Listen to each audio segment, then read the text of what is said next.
me! Shield Lumini! Rice! I have some rice. Please take it.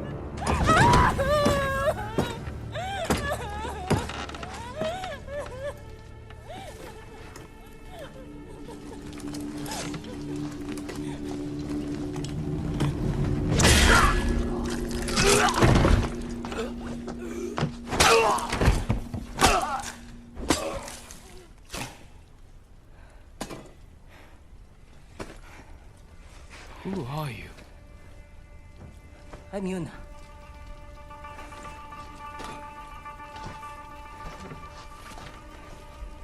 You want your sword? Follow me. One of the things I admired most about Ghost of Tsushima was its portrayal of its female characters, and particularly how Jin interacts with them. Its historical realism can probably be questioned, but putting that aside, it was a good decision to put a strong supporting female character alongside Jin, someone that challenged him while not deprecating him. I consider Yuna the most understated character in all of Ghost of Tsushima, in that she is right in your face for the majority of the game, but remains on the peripheral of Jin's character arc.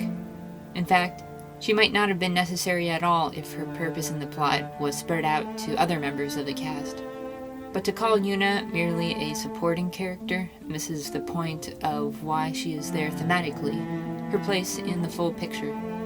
I want to show you how Yuna was a key part to the thematic unity of Ghost of Tsushima, and how she, together with her brother Taka, echoed the main story in their own way. This is the tale of Yuna.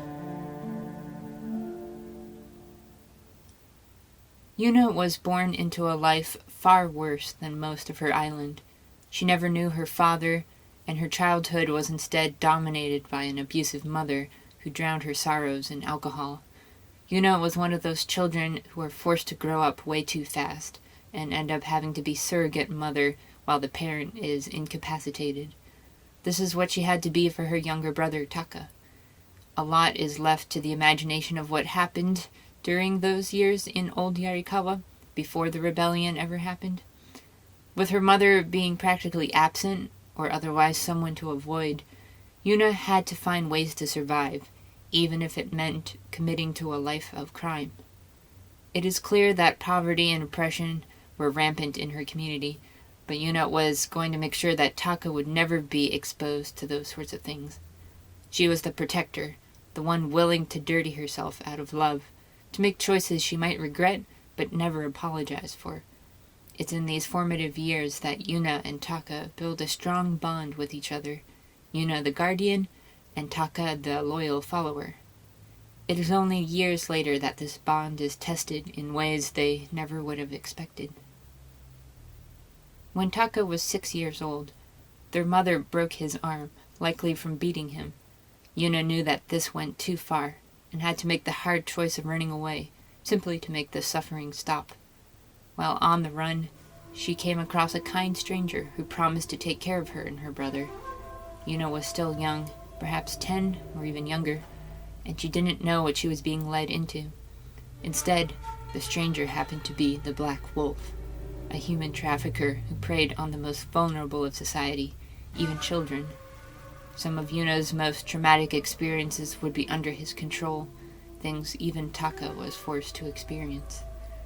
The story is very sensitive in this part, in addressing the topic of child abuse without going into details. But we know what really happened, and it continues to give Yuna extreme feelings of rage, fear, and grief. The Black Wolf eventually sold Yuna and Taka to the Mamushi brothers to work on their slave farm in Otsuna, forced to live in harrowing conditions with no rights at all. In the following years, they experienced and witnessed unimaginable levels of torture and deprivation. Life was merely a struggle to get by and to live another day. While at the farm, Yuna befriends another girl named Ichi, and together they plan to make an escape. They promise to stay with each other, but when the escape goes awry, Yuna gets away with Taka, and Ichi is left behind to an unknown end. the memory of abandoning her also continues to haunt Yuna to the present day. One of the reasons she harbors a lot of self-loathing and doubt. When she encounters Jin Sakai, she finally finds a comforting voice to tell her the truth of who she is, and was able to put things right which were left unresolved until then.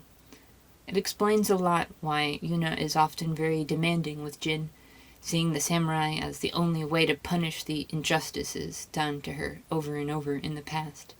When someone has suffered on the level Yuna has, you understand where that hunger for blood comes from. Yuna's devotion was always from a position of desperation. Yuna's journey continued around Tsushima in various places from that point on. She spent some time in Kamiakata with a group of bandits, but at some point she figured it wasn't the life for her and moved on. She was always one to avoid conflict, preferring to steal in secret rather than threaten and hurt people outright.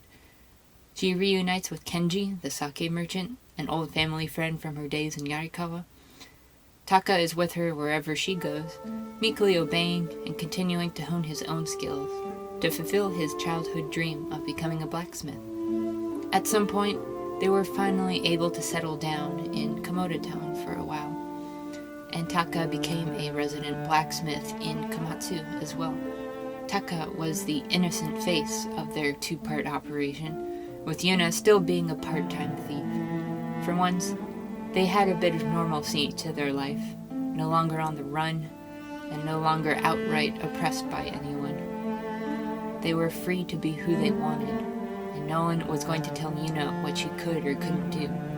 She is fierce, she is cunning, and she is devoted to her brother above all else. This was her peace. That's when the Mongol invasion happened. We don't know the full timeline of events that happened with Yuna and Taka. Our real story only takes place after Taka has been captured, but we do not know why this would happen without Yuna having anything to do with it. Did Yuna go to Komoda Beach to scavenge after Taka was taken, or was he taken while she was away? Yuna takes pity on Jin, who is wounded and dying there, but does she save him purely from compassion, or did she save him already knowing how to use this opportunity? Knowing Yuna and her penchant to do things out of protecting herself and her brother, it would make sense that she initially sees Jin as a means to her own ends. She has no love for the samurai.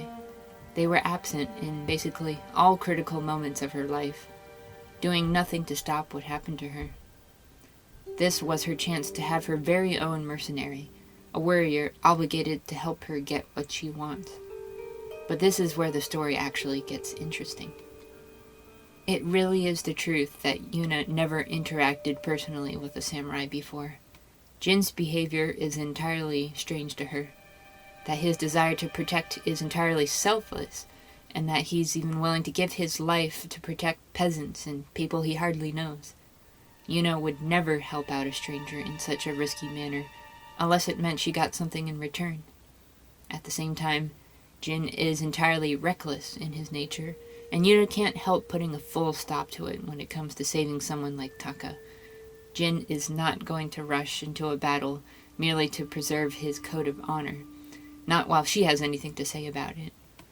After everything Yuna's been through, she can't help seeing how privileged of a stance that is for someone to live and die by such a narrow code.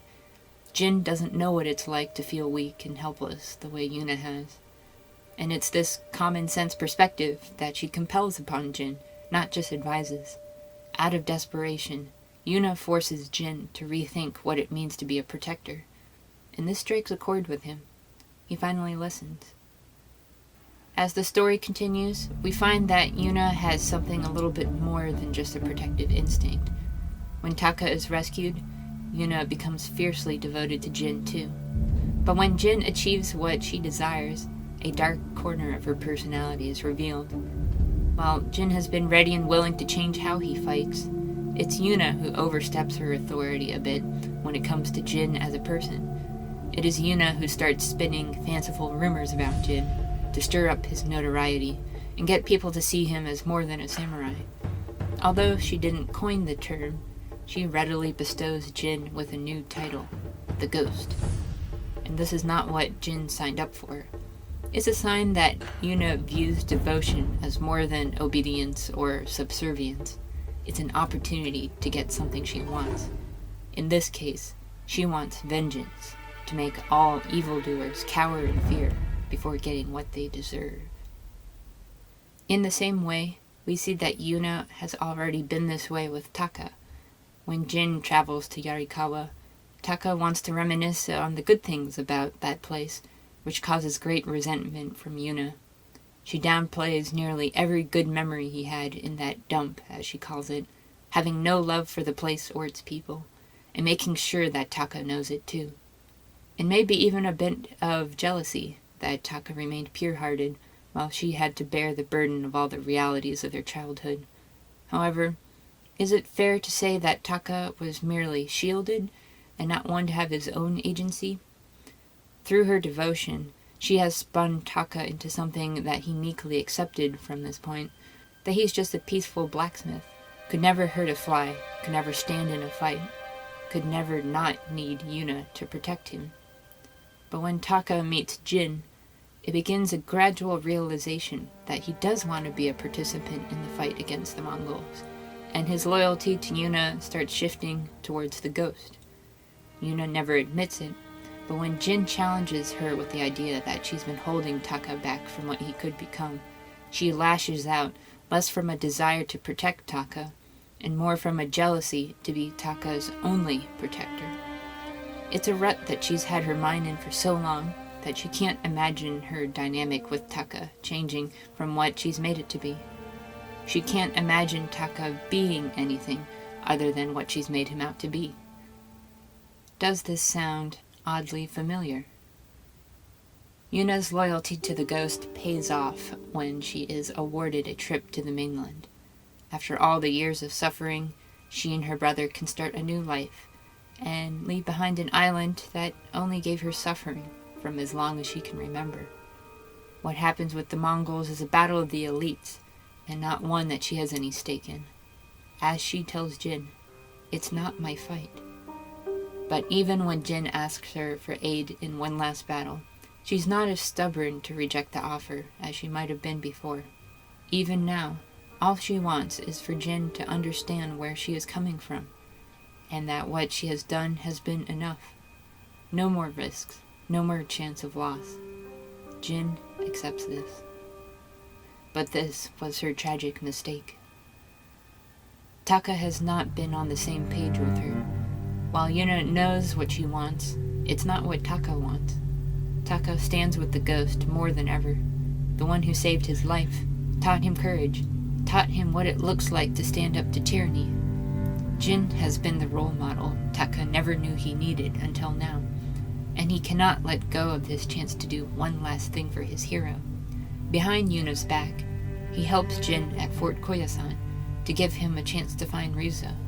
But when things don't go as planned, Taka becomes reckless and puts himself in danger again, only to be captured a final time. Taka demonstrates himself to be a model follower of the Ghost, who rather than run for his life and leave Jin to die, attempts to kill the Khan himself.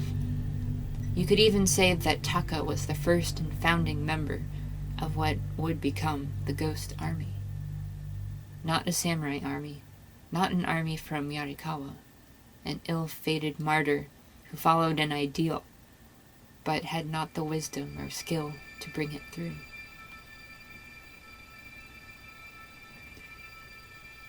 Yuna can only look on and sob at the end result. She blames Jin in the moment, but deep down inside, she knows she bears responsibility. Yuna had been holding on to her need for security and sense of belonging so tightly that she resisted the signs. She did not know Taka or his needs, and was afraid to face the truth. And so, she lost the peace she so desperately wanted.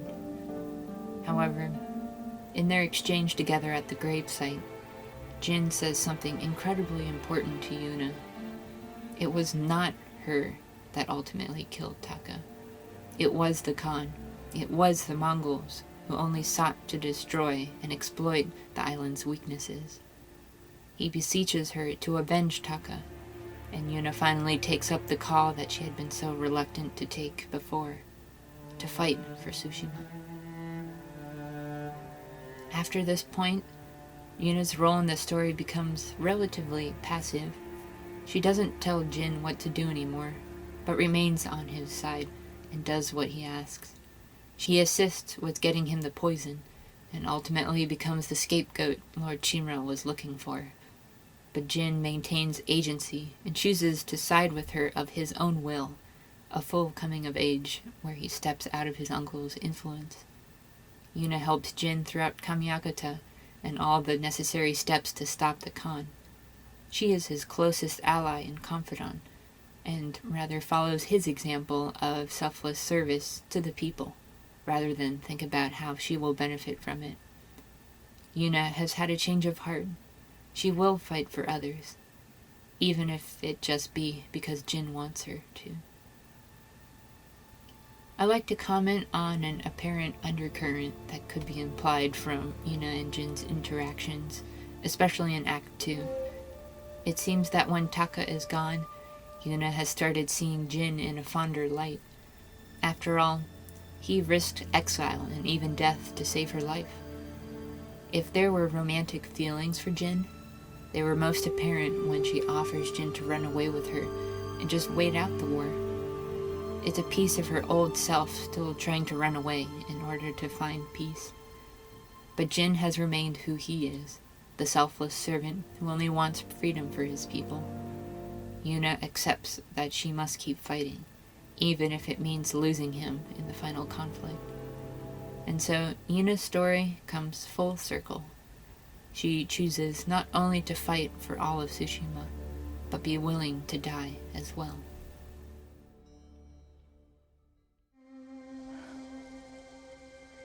It still hurts, thinking about Taka. The smell of smoke in his hair. His quiet laugh. The hell he'd give me for drinking too much. My whole life, he was part of me. And now, I'm alone. You're not alone. You have me. A ghost. You belong to everyone. The final dialogue between Yuna and Jin has an ironic tragedy to it. Yuna was always someone who needed a personal motivation in order to do something. She had to fight for a person, an individual who won her love and trust. Taka was a given in this respect because he was her brother, but Jin ultimately became that too. She needs people in her life to have something to fight for. That's simply a part of her nature. But it dawns upon her that because she helped create the legend of the ghost, she forfeited the opportunity to ever have a life with Jin. And the one man who would have replaced Taka in her heart, the one she could have loved as a soulmate, is the one she cannot have. If there ever was a regret that Yuna took with her into the future, I like to imagine this was one of the deepest. Perhaps one day she will find someone else to love. But for all we know now, all that's left for her is to say, I fight without hope. I hope I was able to make it apparent who I was contrasting Yuna to this whole time. Even though Yuna seems worlds away from Lord Chimera, both in her personality, values, and experiences, she still exhibits some of the same flaws. And it's flaws that can be brought to the surface when anyone is put under the kind of stress that war brings. We all have to remember that despite whatever mistakes were made, it was the cruelty of unprovoked war that created the catastrophe, not the mistakes themselves. Responsibility must be in proportion to the overall situation. And this goes for our entire cast of characters. Without the Mongol invasion, Yuna could have lived on none the worse, if she never learned what was unhealthy about her relationship with Taka. This can also be said of Lord Chimera and Jin, who, if they never examined their relationship, probably would have passed down the same unhealthy traits of possessiveness, pride, and dishonesty to the next generation and the next. Were any of our characters truly wicked or evil? No, not at all. But war is what brings out who we truly are, from the lord to the peasant, any flaws that were left to fester while all was well. I can't help wondering, if war were to afflict any of us today, can we claim we'd be so different?